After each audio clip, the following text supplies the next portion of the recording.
The Glass Staircase is yet another game by Puppet Combo.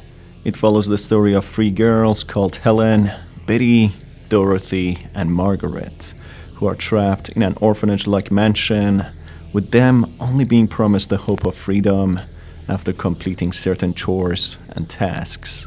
As they explore the mansion and intend to carry out their chores, they read unsettling journals and letters, unveiling the truth behind the sinister mansion. Hi folks, I'm R, your narrator. You can follow me on Twitter and send me game requests, including suggestions for upcoming videos. This video will contain spoilers about the game. With that in mind, let's begin.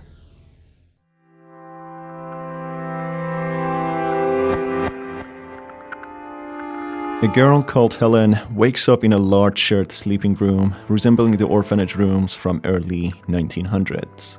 A speaker announcement with a strange melody attracts everyone's attention.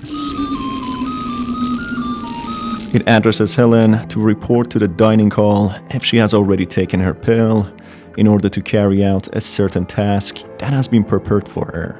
In a manipulative tone, it further repeats that good girls take their medicine. Good girls do their chores. Good girls go home. Helen takes the pill that has been placed on her bedside drawer and speaks to the three other girls present within the room. Betty, Dorothy, and Margaret, who seem to be impatient to be chosen next to carry out these certain tasks, in hopes of going back home. They are all dressed in the same fashion, and the style of the room is reminiscent of post-World War I. Helen then proceeds to leave the room and get to the dining hall. While walking, she witnesses in awe the sheer size of the mansion, which could house hundreds of people. She then finds the letter entailing her chore. Helen, though your time here has been short, it is still important that you can be determined as reliable. We would like you to begin tending the front garden of the estate. Twice a day you will need to feed and water the flower bed as well as maintain the hedges. We are willing to entrust this task to you as you've been very regular in taking your medicine, where some of the girls are somewhat unreliable. You can't expect your parents to want you back if you're unreliable, can you? To dissuade the others from running about outside, we have hidden the key beneath the downstairs piano.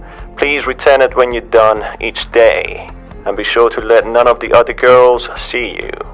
You are a good girl, Helen. This letter suggests that these girls have been given away by their parents, possibly due to poverty or other issues, where this estate is controlling, having some sort of sinister plan. As Helen, trying her hardest to be a good girl as instructed by the estate in order to be set free and go home, she proceeds to the piano room to collect the key and do the garden chores as requested. As she gets there, she finds a journal unveiling the backstory of the founder of this place and whatever he intends to do with the young girls. November 11th, 1918. Edward at last returned home from the Great War. I give thanks to the Lord for his safe return from Germany. To think that just days before he was ripped from me to be a doctor in the war, we were married. He's returning to his job at Queen Mary's Hospital in London. What a dreadful drive it is back and forth, day in and day out. And with the epidemic that's been plaguing the countryside, well, I worry for his health. He'll be alright as he helps those poor souls. February 27th, 1919.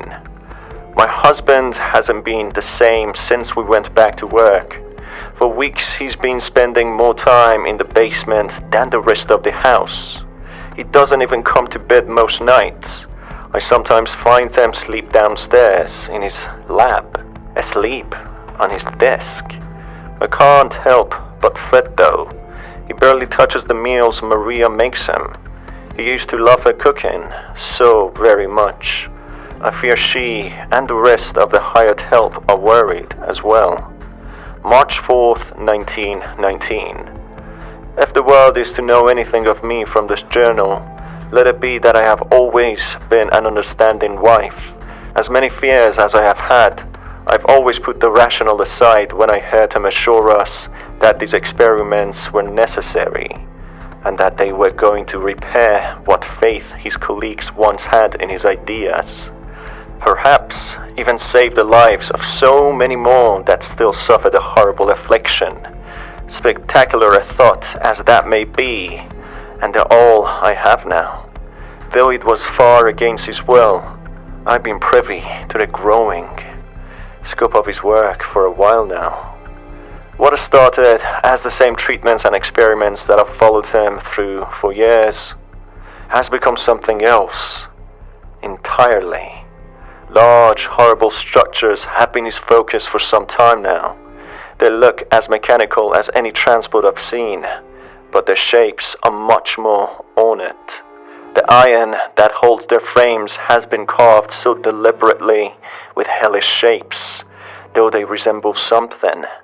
I am beyond being able to describe exactly what. To call this metal shell sinister would be admitting I even understand what they are and what they're supposed to accomplish.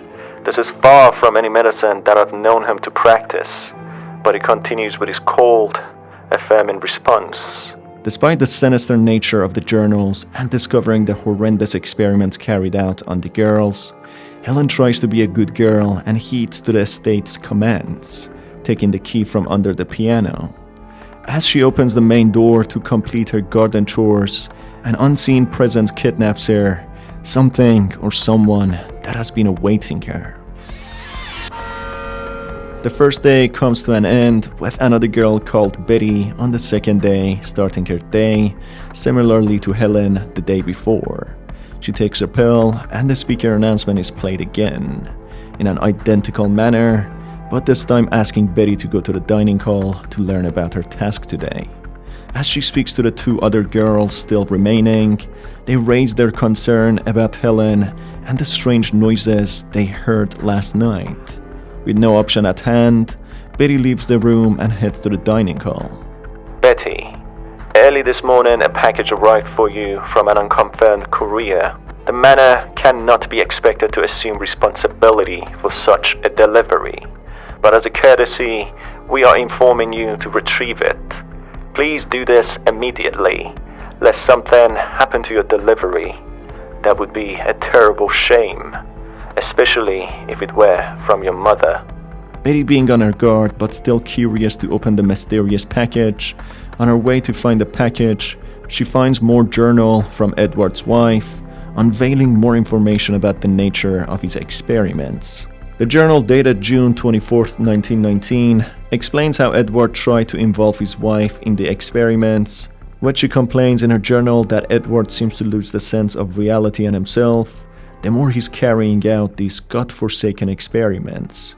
She further explains that she has been experiencing some sort of a heat, which is like a surreal fever dream, burning through her body like an intense fever, something that lasts for hours. She explains that this unexplained illness seems to have started finding its way to their housekeepers as well, taking over all of their bodies slowly. She describes the night sky having an unreal glow to it as well, as if it's an omen. As Betty proceeds to go to the garden maze and find the package, she reaches the garden gate and finds her package there. On her way back, she notices the path she took is blocked now, making her get stuck in the maze looking for a way back to the mansion. As she explores, she suddenly comes across an enormous, monstrous entity who ends her story right there.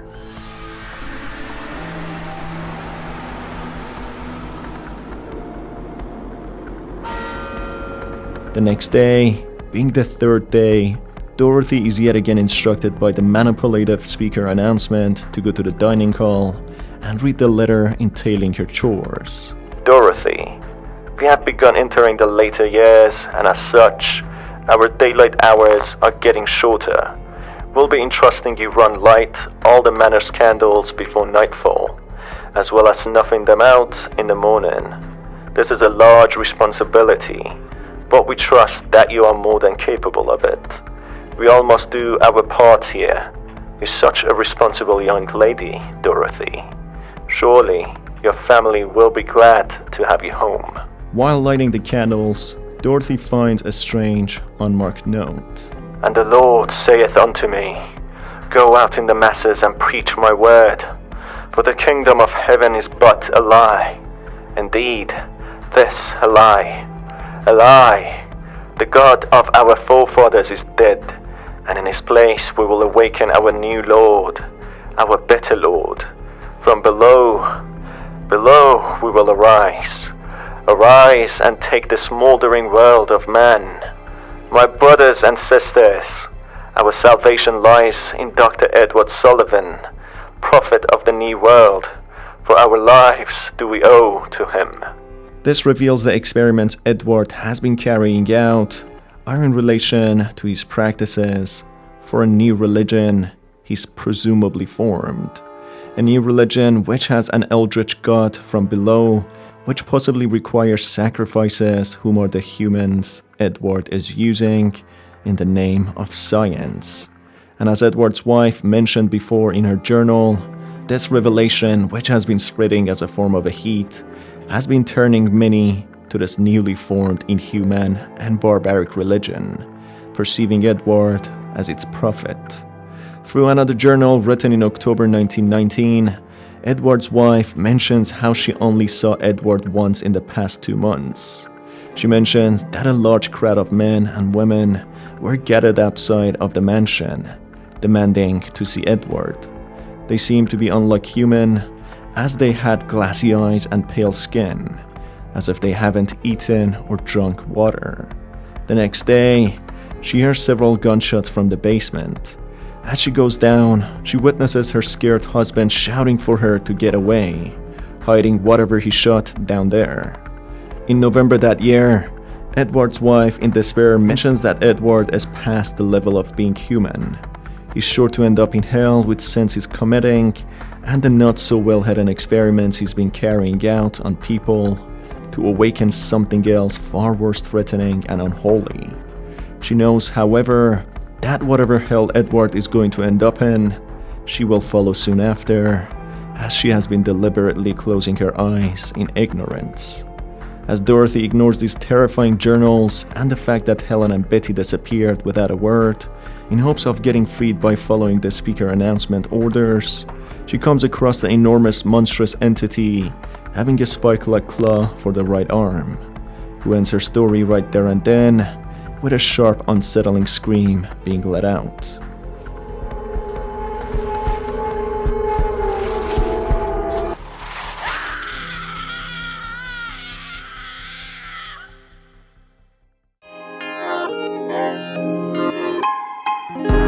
In the following day, day 4, Margaret wakes up at night and refuses to take her pill, and decides enough is enough and plans to escape this hellhole.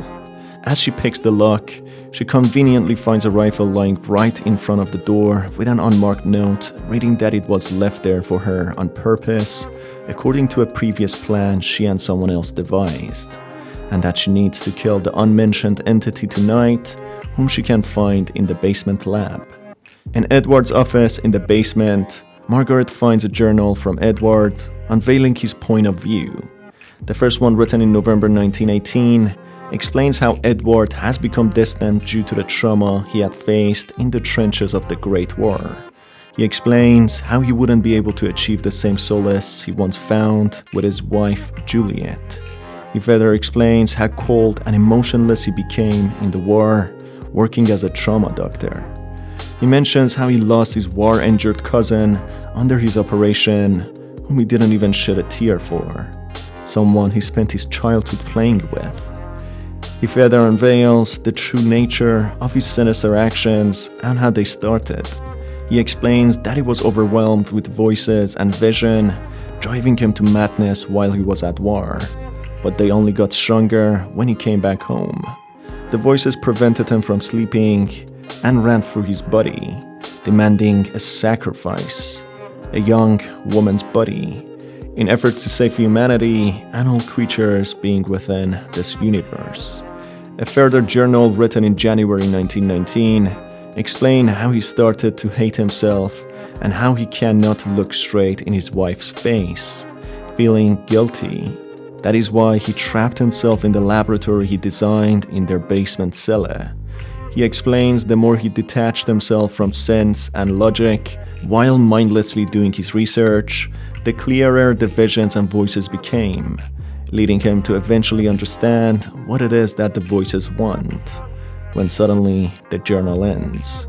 As Margaret progresses further in the lab, she witnesses in horror the piles of bloodied corpses shoved in a corner, and some hung upside down. In another journal written in 1922, Edward finally understands that the voices and visions he had been hearing came from an eldritch god, a bloodthirsty god from a different universe that required innocent blood as sacrifice to create a bridge through the sky and enter this universe, to enslave all creatures within this universe. Edward, after realizing the truth and the lies he's been fed by the dreams, becomes horrified to his own actions and tries with his last strength to put a stop to the sacrilege. He mentions how his body has become deformed and how he has lost his strength, but he still mentions that he has a somewhat sound mind in which he still loves his wife Juliet and wants to save her and end the experiments. But now, as he explains himself, he is faced with several zealots who believe in the unnamed eldritch god and want to do anything possible to see their god descending down to this universe. Margaret, in fear but with strong determination, goes deeper into the bowels of this horrendous lab, including dungeon-like cells, experiment rooms, and several rusty beds having corpses on. In a room, she finds Dorothy stripped of her clothes, wielding a large knife.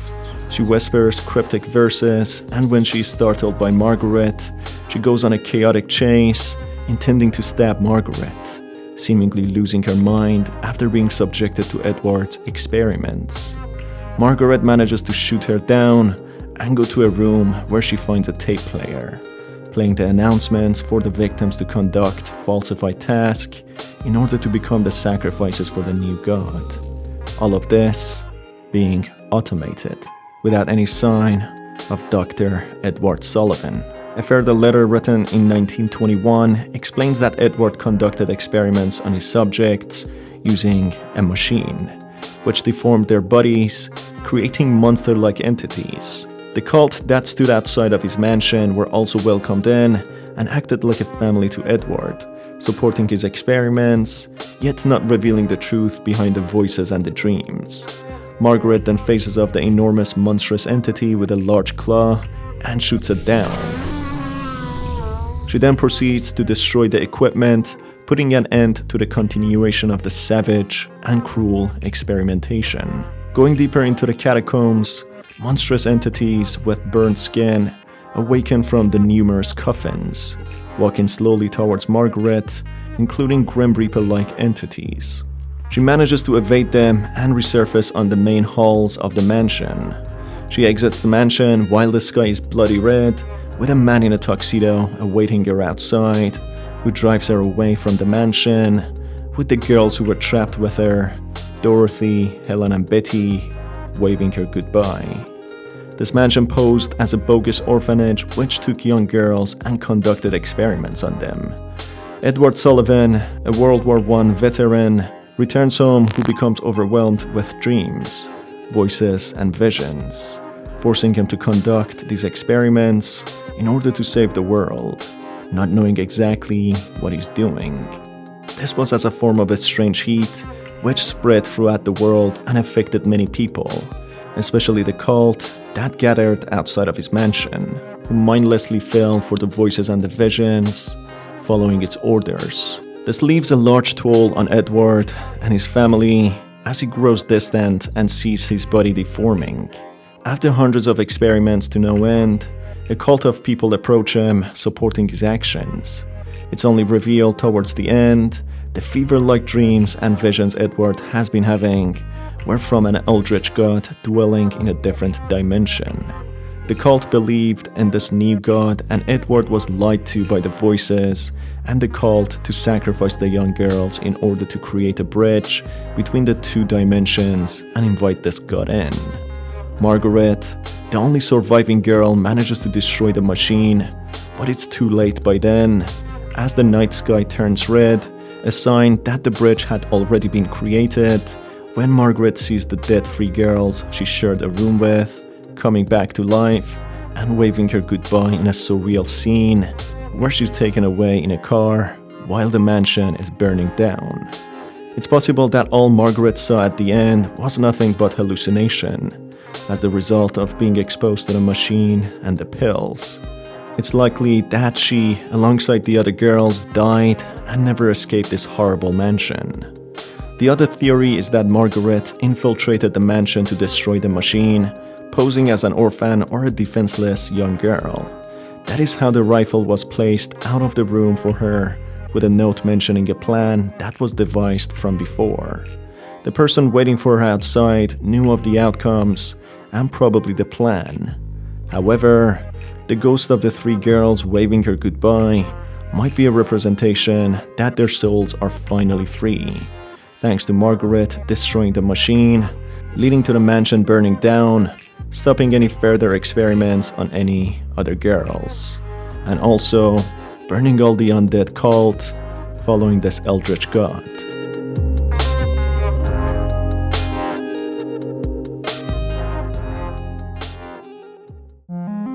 That brings us to the end of the video, folks. If you enjoyed it, stay tuned for more by hitting the subscribe button and the notification bell. You can also follow me on Twitter, where you can send me game suggestions. It's been your host Star. Until the next video, have a fantastic day.